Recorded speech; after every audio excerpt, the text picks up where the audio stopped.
I have a question for you, Billy. Why is it, and obviously there are good female wrestlers, okay?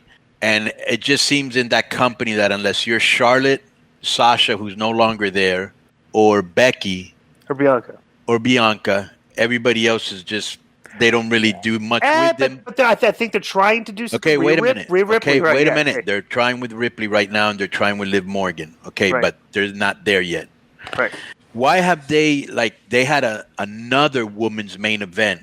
That's like 4 in a row or 4 out of the last 5, and none of them have been good. What is this? Are they drawing good numbers? Yeah, what's the metrics on the girls main eventing these shows every week? To be politically correct, what's going on here?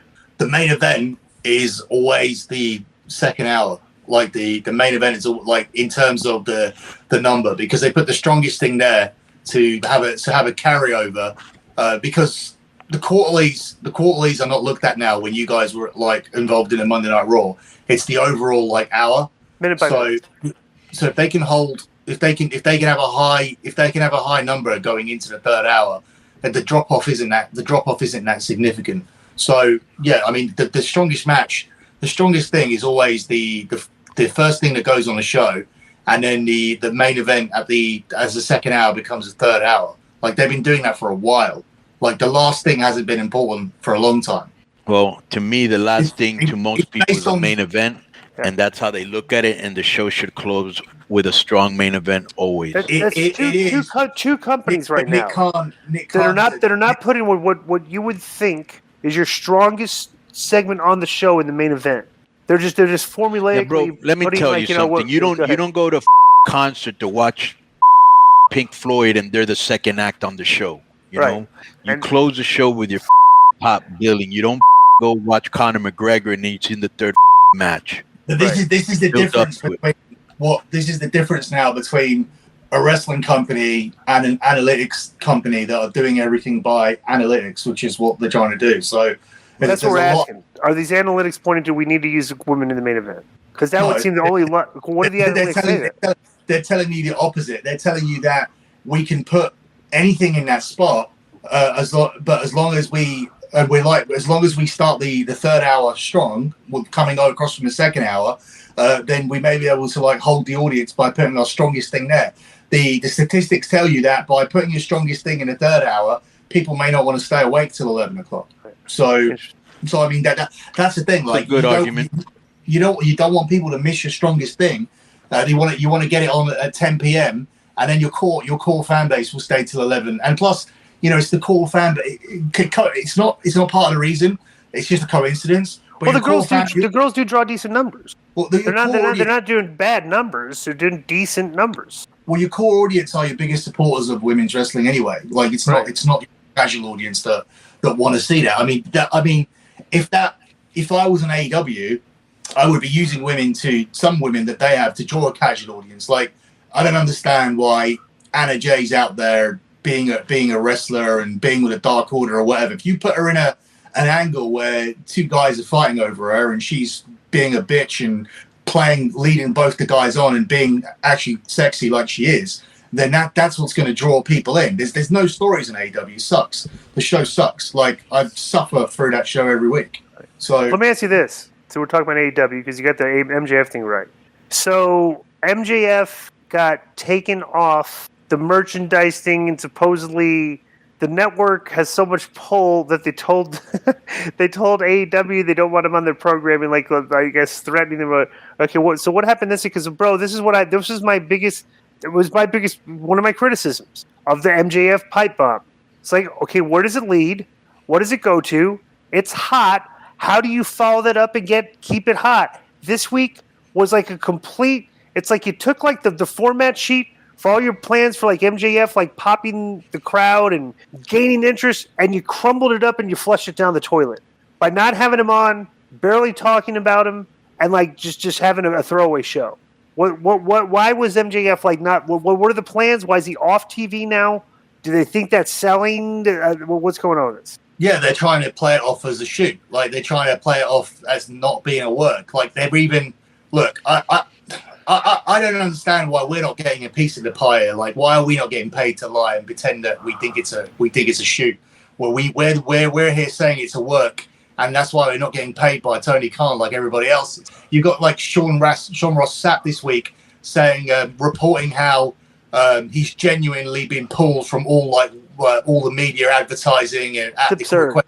Bro, there's no way that the company that like you're like if they were part of TNT, like TNT owned WCW.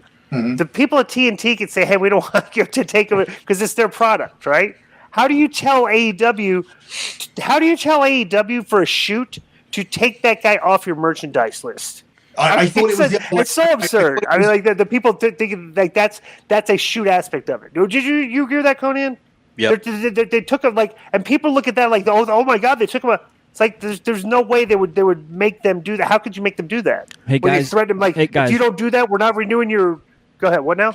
Well, we got to switch to Kevin in a couple minutes so we can plug Expo Lucha. Just giving you a heads up. Okay, cool. Well, all right, so keep going, Billy. Yeah, I've got what Sapp's written is like, we've learned more news about MJF and AEW's friction. We're told at some point the day before the meet and greet and flight book, MJ had spoken with Tony Khan at Rampage. Okay, we get it. Billy, we get it. Our fans do not like MJ, Sean Ross Sapp. He's a schmuck. And plus, finally, guess what happened, Konnan? What? Sean Ross Sapp finally blocked me.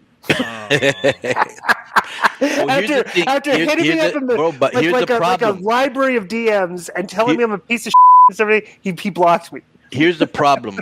I don't know him, never met him, don't read him, don't know anything about him except that, he's a snowflake with you and him and Billy have heat. But, bro, you're going to lose a lot of credibility when people find out this is a work and you've been reporting it as a shoot. We all know this. Our listeners know, bro, our fan base knows what's going on. That's the thing, bro. We've had like you can't say if you've been listening to the show that we've been like these other sites that are reporting things and missing the stories, and we've been spot on everything. And it's like you can't credit to Billy. It's like but our fans know this, so it's like we're preaching the choir when we're burying Sean Ross Sapp.